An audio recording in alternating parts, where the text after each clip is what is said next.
Un village serein se dévoile, ses maisons colorées nichées dans une vallée luxuriante et verdoyante. L'air est immobile et la scène est paisible. Le village est plongé dans une tranquillité idyllique.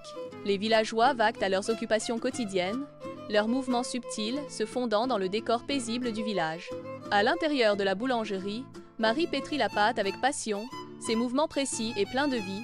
Marie s'arrête pour saluer un client, son visage s'illuminant d'un sourire chaleureux et accueillant. Antoine entre dans la boulangerie, son regard attiré immédiatement par Marie. La place du village bourdonne de vie, alors que les villageois font la Textnote Parst. Monsieur Dubois s'adresse à la foule avec un enthousiasme retentissant. « Mes chers villageois, quelle joie de vous voir tous réunis ce soir !» Jeanne se tient seule au bord de la foule, une ombre de mélancolie obscurcissant son regard tandis qu'elle murmure. Encore une année, encore une célébration, et toujours seule. Jeanne est assise tranquillement à sa fenêtre, son regard perdu dans les pages d'un vieux livre. Des flashs de mémoire révèlent que Jeanne était autrefois une pianiste célèbre, ses mains dansant sur les touches avec une passion inégalée.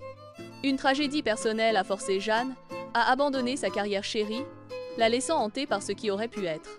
Dans le café animé, Antoine est assis en face de Marie, la lumière du soleil peignant la scène de chaleur, alors qu'il se prépare à révéler son cœur.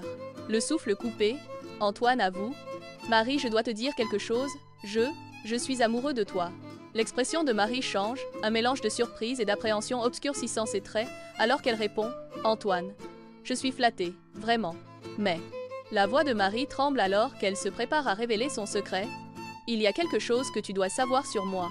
C'est compliqué. » Le poids de ces mots pèse lourd dans l'air lorsque Marie avoue « Je suis mariée. » Antoine recule, stupéfait par la révélation, sa voix empreinte d'incrédulité. « Mariée? Mais je ne comprends pas. » La voix de Marie s'adoucit avec un soupçon de résignation. « Il est parti depuis des années, mais nous n'avons jamais divorcé. » Jeanne se promène tranquillement dans la forêt sereine, la lumière du soleil filtrant à travers les feuilles.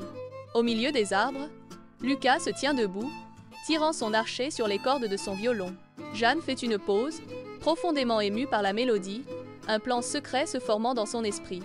Au milieu de la messe, le mari de Marie revient au village.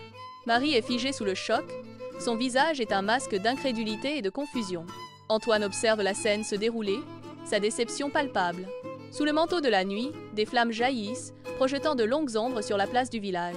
Les villageois s'unissent, leurs visages illuminés par la lueur du feu, alors qu'ils combattent l'incendie avec une détermination commune.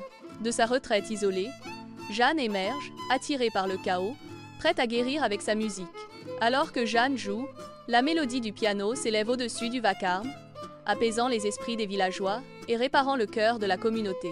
Au lendemain de la catastrophe, les villageois se tiennent ensemble, leurs liens renforcés, la résilience de leur communauté rayonnant.